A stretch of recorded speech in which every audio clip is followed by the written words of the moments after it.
In Chapter 4, Section 6, we want to look at some common names. The common names that we're going to be looking at are names that are often used that are not necessarily IUPAC names, or they could be old IUPAC names. And some of the common names have actually been adopted by IUPAC because they are just, it's so difficult to do the IUPAC name that they'll use the common name as sort of a shorthand for it. So, just looking at this, this particular molecule is 2-methyl butane, but it is often called isopentane, and that is an acceptable name. So you will see that show up. It is allowed within the IUPAC rules to call that isopentane, even though its systematic name is 2-methyl butane. All right. Other kinds of IUPAC, other kinds of common names are just descriptive, and they're actually just easier to write than the IUPAC name. So here are a couple of descriptive names. Cubane, this is a very strained, very unusual molecule. So cubane, housane, you'll see we've got these 5-membered rings and then a whole bunch of 4-membered rings there. Churchane, which is sort of a derivative there of the housane. Basketane, another one, you add an extra carbon in there. But you can see these are some very unusual molecules. And so if you try to name these using the systematic method, and we have not gotten into these multi-cyclic things, but if you try to name this, you get a very difficult name. This is the name of cubane, for example, pentacyclo 4.2.0.0 raised to the 2, 5, dot 0 raised to the 3, 8, dot 0 raised to the 4, 7, and then octane. And I think everybody would agree that is that just doesn't roll off the tongue very easily, but cubane is pretty easy. So this is the IUPAC systematic name, but cubane is the IUPAC preferred name. So, all right, so we'll run into common names, and those common names we'll just have to know what they are as we run across them. And by the way, you're not going to have to name a polycyclic compound like this. That's more than I expect. All right, we want to spend a brief section talking about fossil fuels.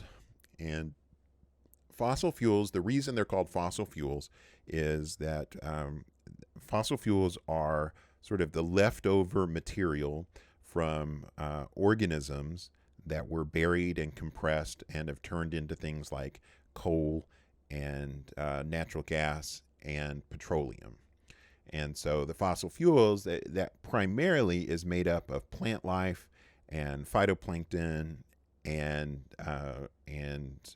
other zooplankton, so other kinds of small organisms that end up getting, like I said, get compressed and under an anaerobic condition, so they don't get oxidized, and over many hundreds of millions of years, they get converted into fossil fuels. So we'll find that natural gas is composed largely of methane, but it does have some ethane, propane, and butane in it. It's just the light hydrocarbons.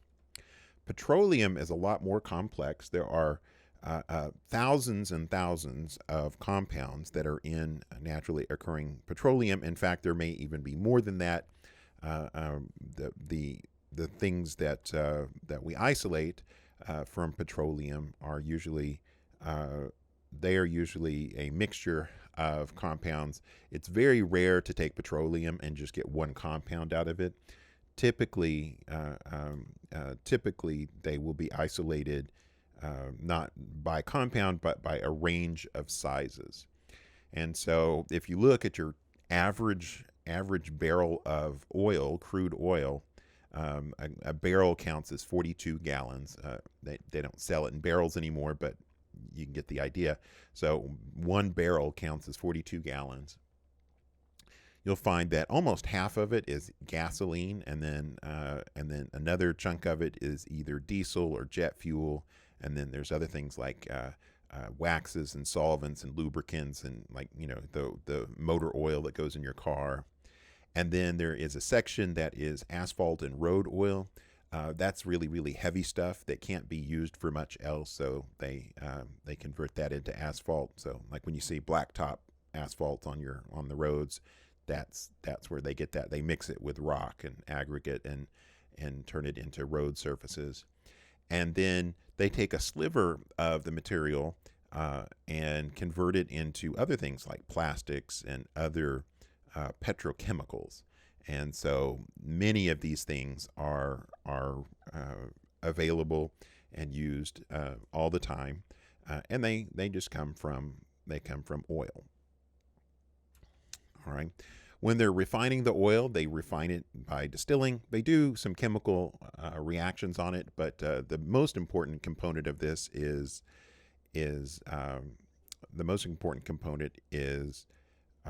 distilling it and separating it by boiling point. So the lightest things, the things that boil off the easiest, those are going to be gases, and they're going to be the molecules from about 1 to 4 carbons. So gasoline, which is the stuff you put in your car if you have a typical gasoline engine car, is slightly heavier, from about 5 to 12 carbons. It is a range of materials. You can see the boiling points here. Kerosene, that range is going to be a little bit higher, so a different kind of fuel from 12 up to 16. A slightly different cut from 15 to 18 is going to be diesel fuel. This is why you don't want to take diesel fuel and put it into your gasoline engine, because it's a different kind of fuel. It burns at different conditions. Jet fuel is somewhat similar to the diesel fuel. And then here we've got lubricating oil, which is generally on the about 20 carbons and bigger. All right. And then for the really, really big molecules, the ones that just don't distill, they take that and turn it into asphalt. And that again, that's the material, that tar, that they use to combine with rock to make road surfaces. So they use as much of the oil as is possible. They don't want, since they're processing so much, they don't want to throw away any of that material. So, and then typically some cut of this is used for other kinds of petrochemicals, plastics and stuff. And it's often some of the smaller molecules that they start with. When it comes to the physical properties of alkanes, we've looked at this before when we talked about physical properties in previous chapters.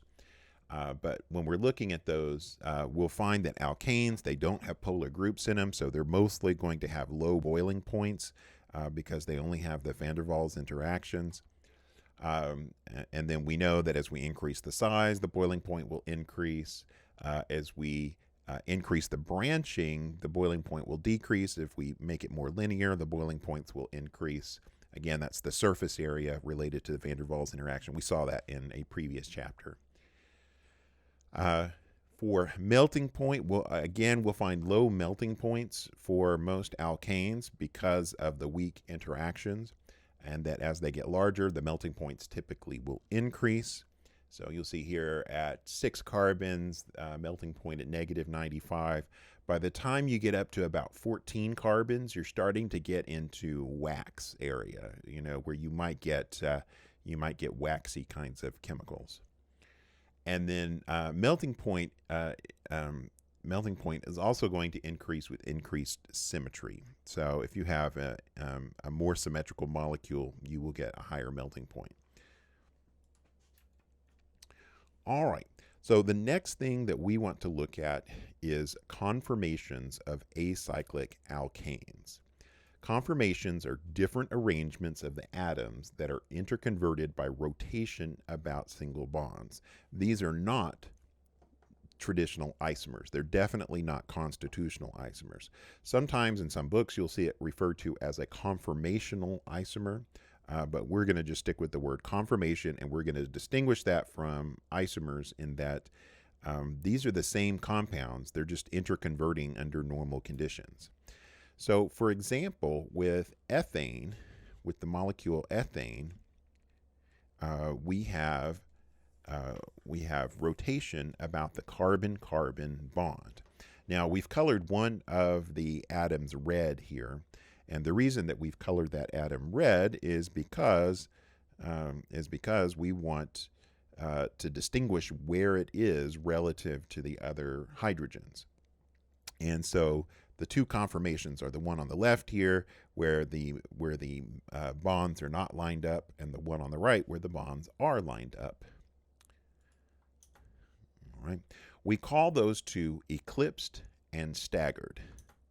So the eclipsed conformation is where the carbon-hydrogen bonds are directly aligned with the carbon-hydrogen bonds on the adjacent carbon.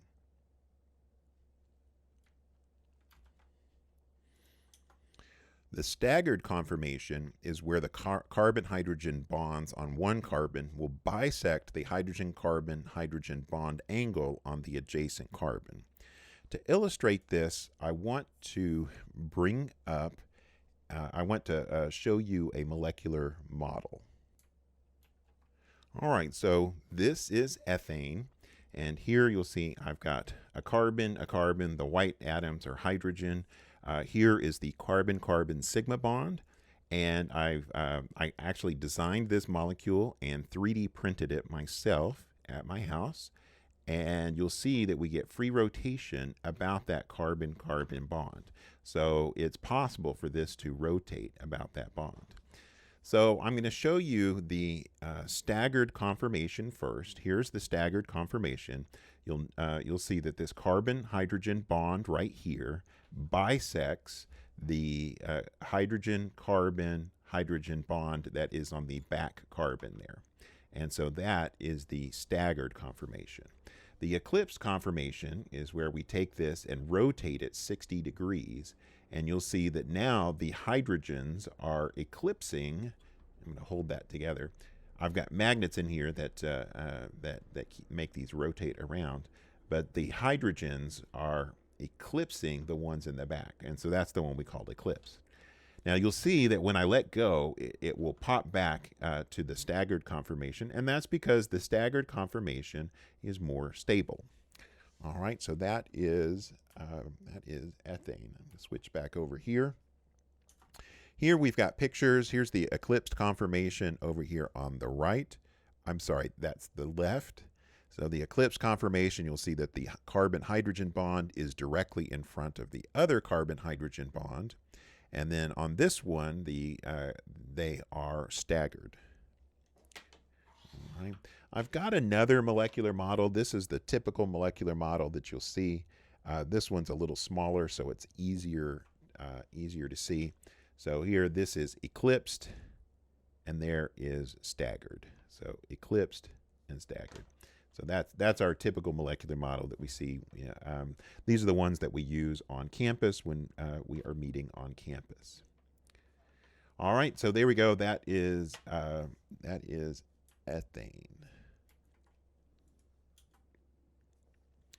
So the next thing that we want to look at is something that we refer to as the dihedral angle. And that is the angle that separates a bond on one atom from a bond on another atom. Again, that is called the dihedral angle. So the dihedral angle is that angle in between. When it's eclipsed, the dihedral angle is 60 degrees. I'm sorry, 0 degrees. And when it is staggered, the dihedral angle is 60 degrees. All right. Again, I'm going to show you a model. This is the one where I have colored two of the hydrogen atoms so that we can keep track of them. So here, again, that's eclipsed. You'll see the dihedral angle is at 0 degrees. When we let it go to the staggered, the dihedral angle between this bond and this bond is now 60 degrees. We can go a little further and make the dihedral angle 120, and here it is 180. So we can go through all of our possibilities there.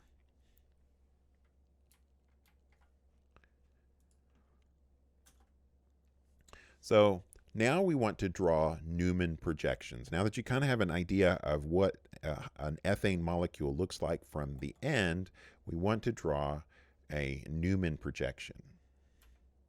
So the very first step is to look directly down the carbon-carbon bond. In other words, we want to look end on at the molecule.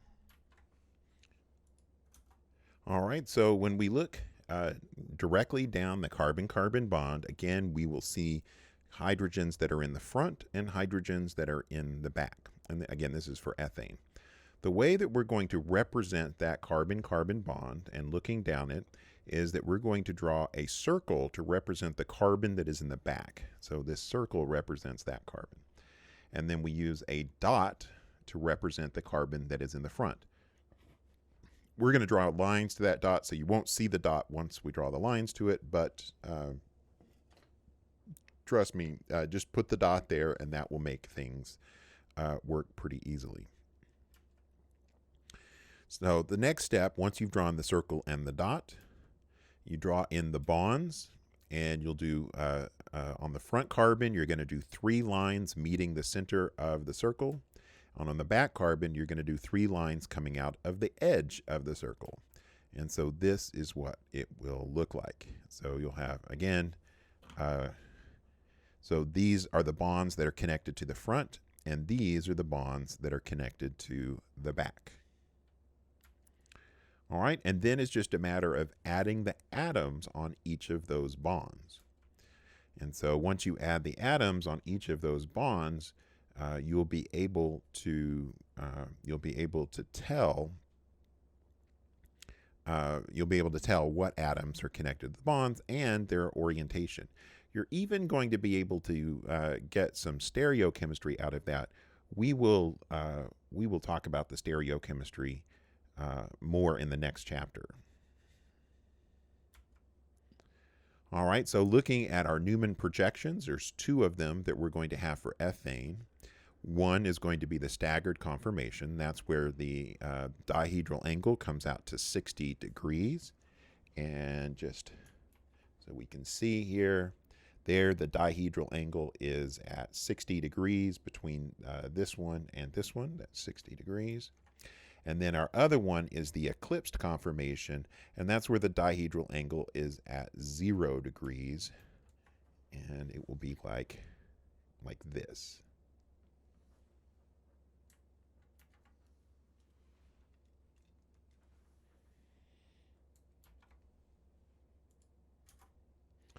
All right. Ethane can easily interconvert between the staggered and the eclipsed. It does it thousands of times every second. So it is rotating around, I don't know if it's thousands, but it's many times every second. And it is rotating around at a very high speed. As we know, the molecules are in constant random motion. But we'll find that it spends a lot more time in the staggered conformation than it does in the eclipsed conformation. And the reason for this is something that we call torsional strain. So there are electron-electron repulsions between the carbon-hydrogen bonds on one atom with the carbon-hydrogen bonds on the other. Since bonds are made up of electrons, there's a pair of electrons in each of those bonds, those electrons want to get as far away from each other as possible. So that arrangement is going to be in the staggered conformation. And so we will see that the molecule spends more time in the staggered conformation than it does in the eclipsed conformation. So let's look at something that we call torsional energy. Torsional energy is the difference in energy between the staggered and the eclipsed conformations. We'll find for ethane that comes out to about 12 kilojoules per mole. Torsional strain is the increase in energy caused by eclipsing interactions. So our eclipsing interactions on ethane are a carbon-hydrogen eclipsing another carbon-hydrogen, and the torsional strain for one of those interactions is worth 4.0 kilojoules per mole. And I'm going to go back over here. So if one of them is worth 4.0, 4.0 plus 4.0 plus 4.0, that's going to give us 12 as our total torsional strain. So the total amount of torsional strain, and that will give us our torsional energy. Again, that's the difference between the staggered and the eclipsed. that is going to be, as I mentioned, that will be 12 kilojoules per mole. Well, it turns out 12 kilojoules per mole is enough so that that it spends about 10,000 times as much time in the staggered conformation than it does in the eclipsed conformation. Each 6 kilojoules will find it spends about 100 times, and so when you do 100 times 100, that gives you 10,000 times as much time spent in the staggered as it does in the eclipse. But it does have to go through that eclipsed conformation to get to the next staggered conformation.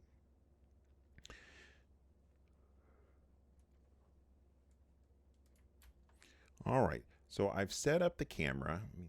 Click on this. I've set up the camera so that we can look at that graph while we do this manipulation. We're going to start off where it is in this eclipsed conformation. Let me hold that there. I'll move my mouse here.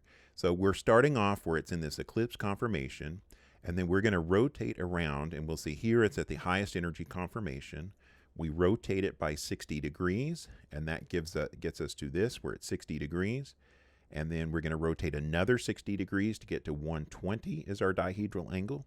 That's another eclipsed, and that's worth 12 kilojoules per mole up in energy. And then we're going to rotate another 60 degrees to get us to a dihedral angle of 180, which is right here. And then for our next one, we're going to go up to 240. So we'll rotate again 60 degrees. That's at 240.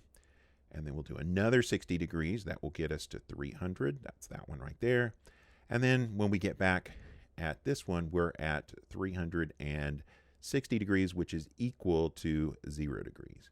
Now you'll notice that if I just barely touch this, it pops back to the eclipse conformation. And again, that's because the staggered conformation is lower in energy than our eclipsed conformation. So.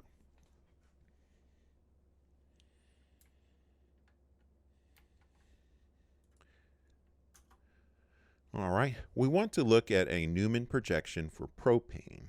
And with this Newman projection for propane, and I don't have a propane model here with me, but now that you've got the idea of how Newman projections work, you can see what this is going to look like. So here's propane, just 3-carbon chain. Our staggered conformation, when we look down that, we're going to see dihedral angles of 60 degrees. And then when we rotate it to the eclipse conformation, you'll see that it's now got a dihedral angle of 0 degrees. And you'll see that that when we draw the eclipsed conformation on a Newman projection, our plan is to make it so that you can see the one in the back. So we kind of have to tilt a little bit so we can see what's going on. And so that is our typical way that we will draw this. Like ethane, propane can interconvert between staggered and eclipsed, and it can do it many, many times per second. So we're going to look at numbers 46 and 50.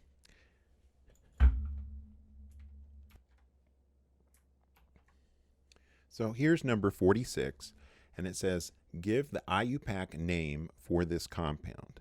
So to get the IUPAC name, we need to draw it as a skeletal structure.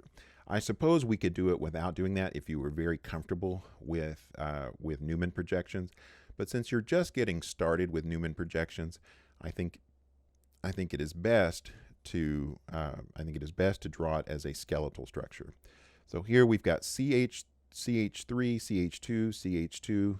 Here's a carbon that has a hydrogen, and then a CH3, CH, CH3. So that's an isopropyl group on the 1, 2, 3, 4th carbon. And then there's the 5th, 6th, and 7th carbon. So we're going to draw a 7-carbon chain. So 1, 2, 3, 4, 5, 6, 7. All right. So 1, 2, 3, 4, 5, 6, 7. So that's a 7-carbon chain, and that represents all of those. And then here we've got a carbon. That's what that dot in the front represents. And then there's 2 methyls on it, so that is an isopropyl. All right.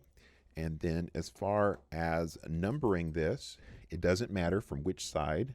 So we'll do 1, 2, 3, 4, 5, 6, 7. If we numbered it from the same side, or for the other side, we get the same number.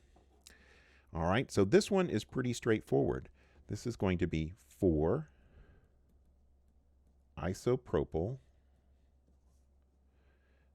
heptane. All right, so 4 isopropyl heptane, and that would be our IUPAC nomenclature for that. All right, so now we want to look at this one, convert each structure to a Newman projection around the indicated bond. So I recommend when you're doing these, so here is the indicated bond, I recommend looking at it from this side. Now you can look at it from either side will work, but I recommend looking at it from the left side. On this one, we're going to look at it from here, there.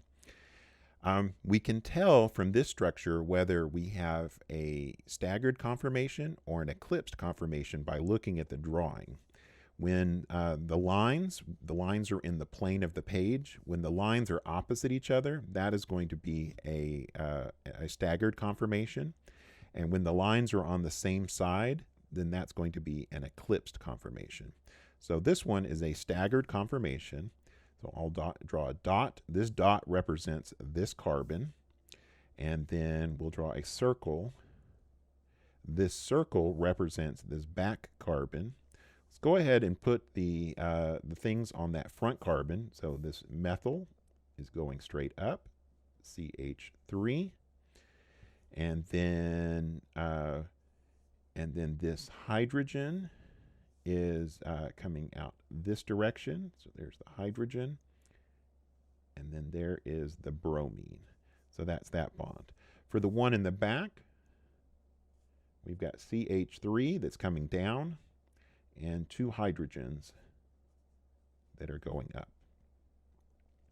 All right, and then the other thing that we want to do is to give the dihedral angle between the 2 carbons for part A, and so the 2 CH3 bonds. So we want to give this dihedral angle, and that dihedral angle, I think everybody can see, that dihedral angle is 180 degrees. Okay, so now that we've done that, let's look at the next one. So on this next one, again, a dot,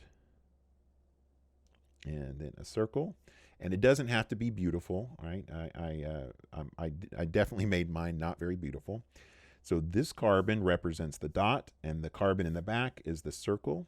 So let's go ahead, since this one's up, we're going to draw a hydrogen going straight up from there.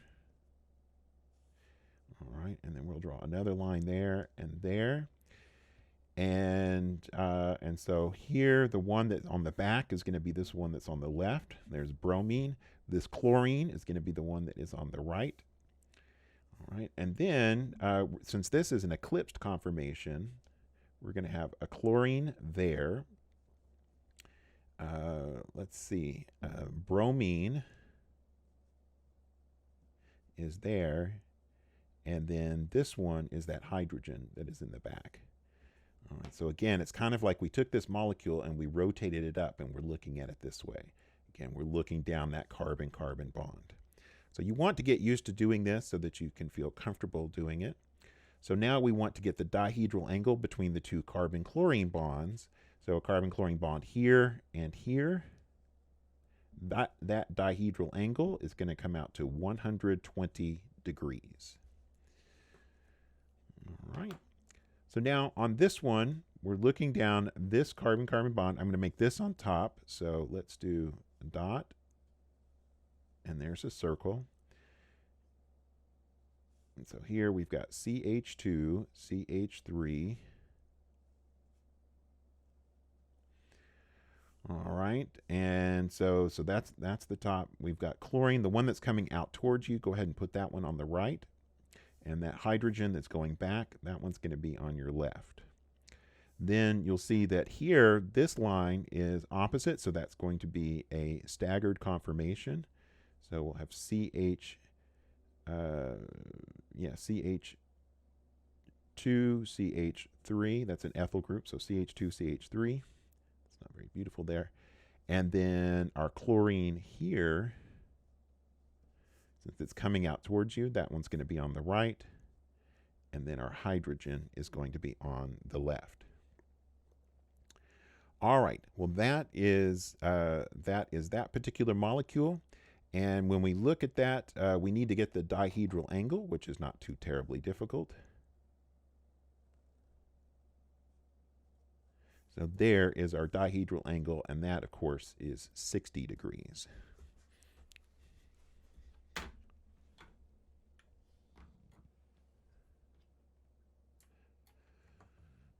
Okay. So the next thing we want to look at are conformations of butane. So conformations of butane. And for the conformations of butane, we're going to have more conformations, and that's because we're going to be looking down the carbon-2, carbon-3 bond. So the carbon-2, carbon-3 bond. And I've built a molecular model here. Let me switch over real quick so you can get a picture of this.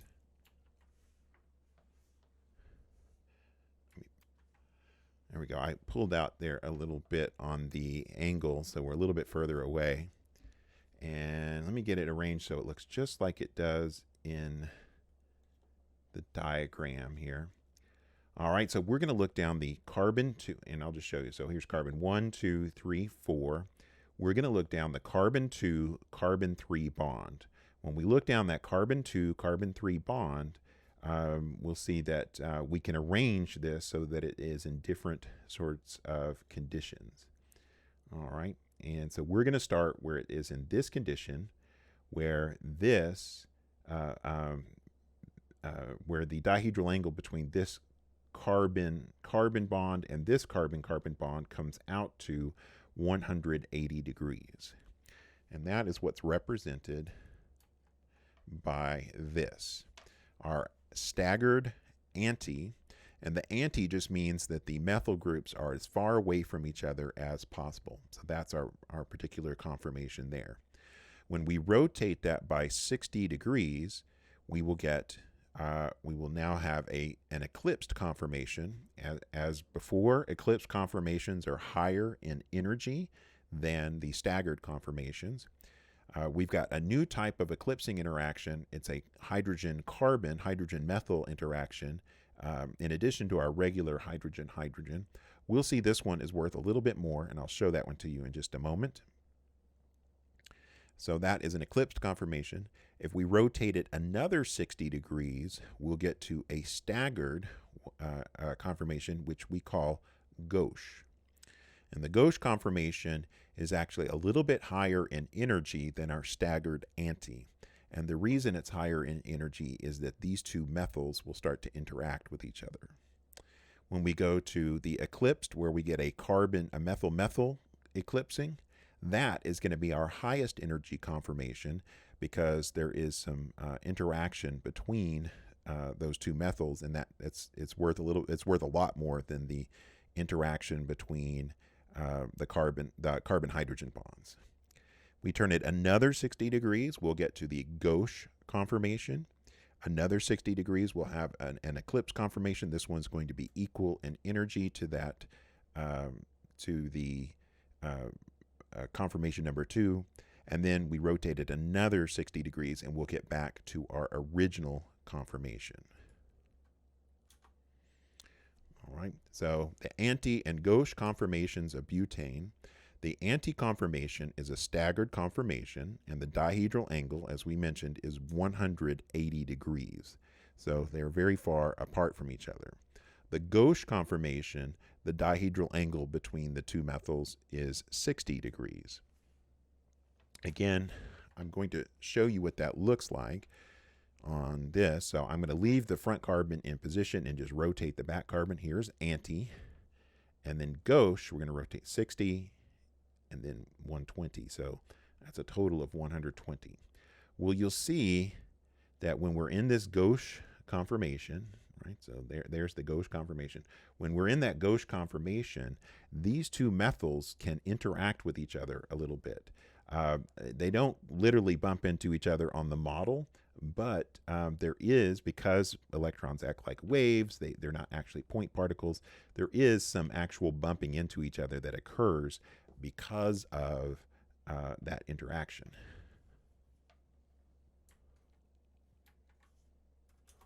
All right. And as I mentioned, the gauche conformation has a dihedral angle of 60 degrees between the two methyls. And we'll find that while both of the staggered conformations are more stable than the eclipsed conformations, the anti-conformation is lower in energy than that gauche conformation. The gauche conformation is going to be higher in energy because of that interaction. We call that interaction steric strain. So steric strain. Steric strain is an increase in energy that results from non-bonded atoms that are forced to be too close to each other.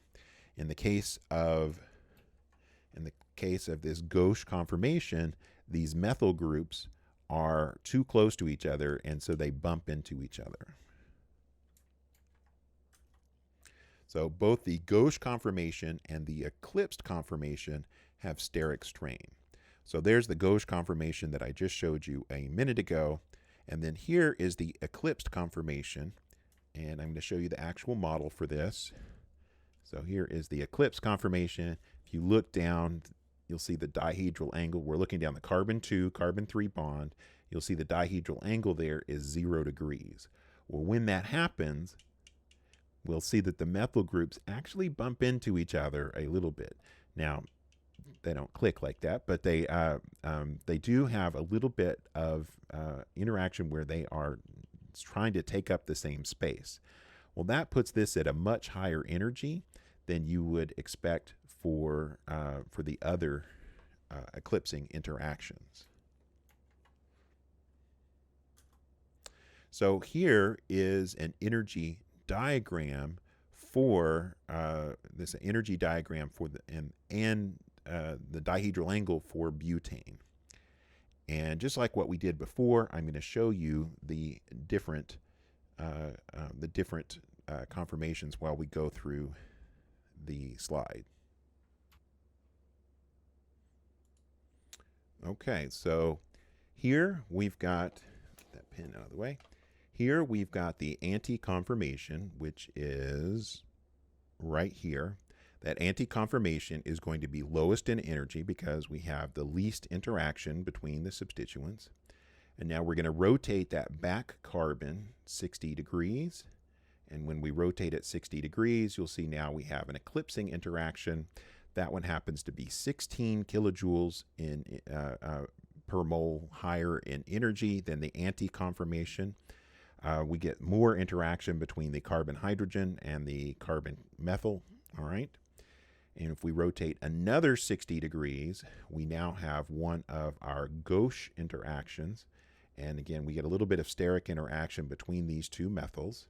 If we go another 60 degrees, we will get to this, and that gives us the steric strain here of the eclipsed, where we have those methyls eclipsing, and you'll see that one is 19 kilojoules per mole higher in energy than our anti-conformation.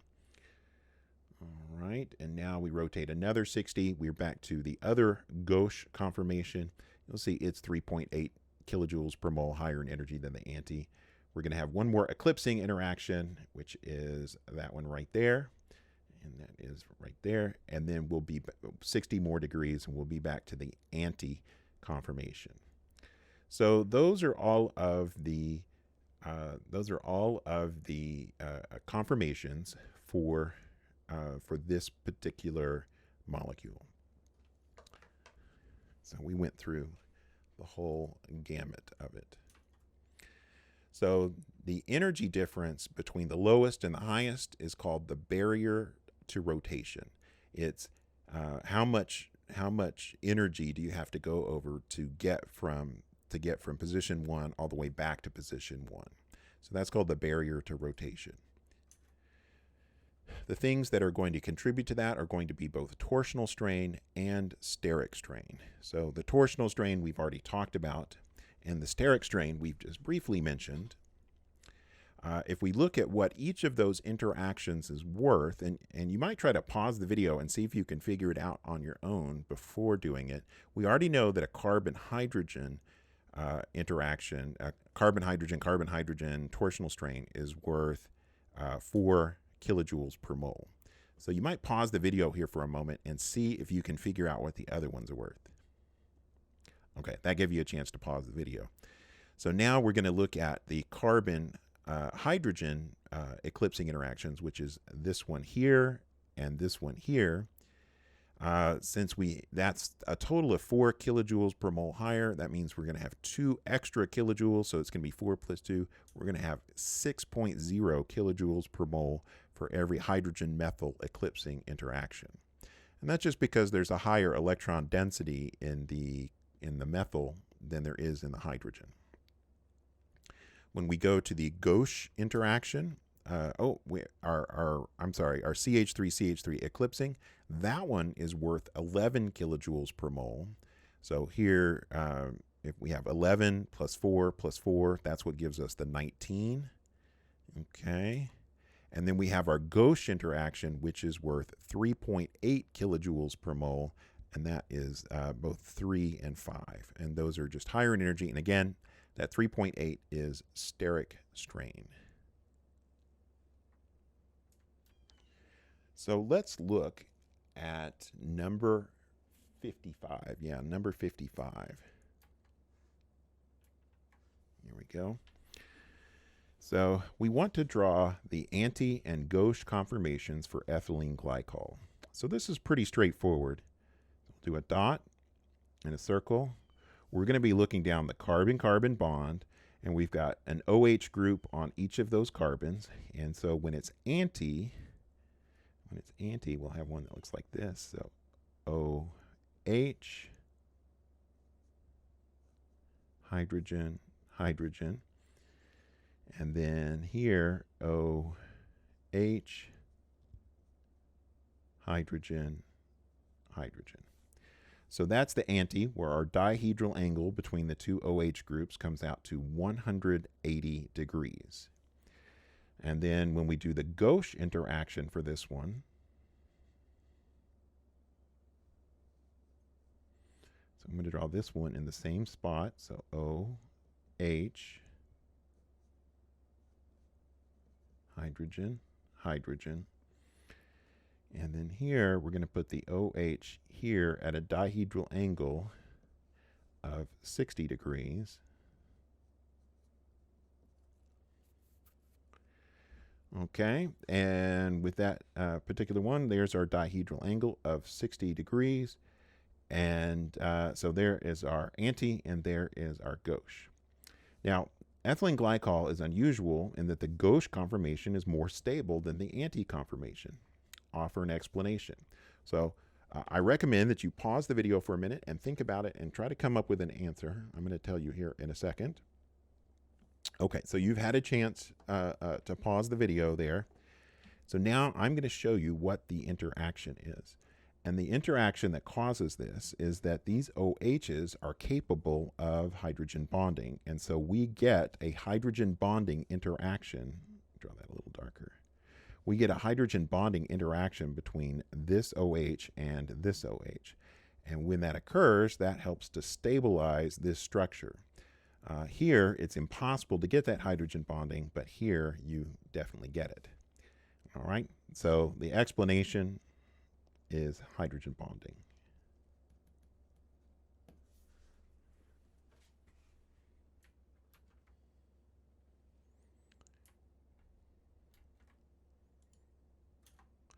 All right, so because the anti-conformation for alkanes is going to be lower in energy, then we will find that typically when we draw an alkane, we like to draw what's called a zigzag skeletal structure. And so again, since their lowest energy is where they're all staggered and they are all anti, then we typically will draw it like this. And so here you can see that on all of these, the dihedral angle would come out to 180 degrees between each carbon-carbon bond. And so typically we will draw it so it looks like this. All right, and we're gonna stop the video there because we're already at 45 minutes. So we're gonna stop our part 2 video there, and we'll pick up with angle strain in cycloalkanes for the next video.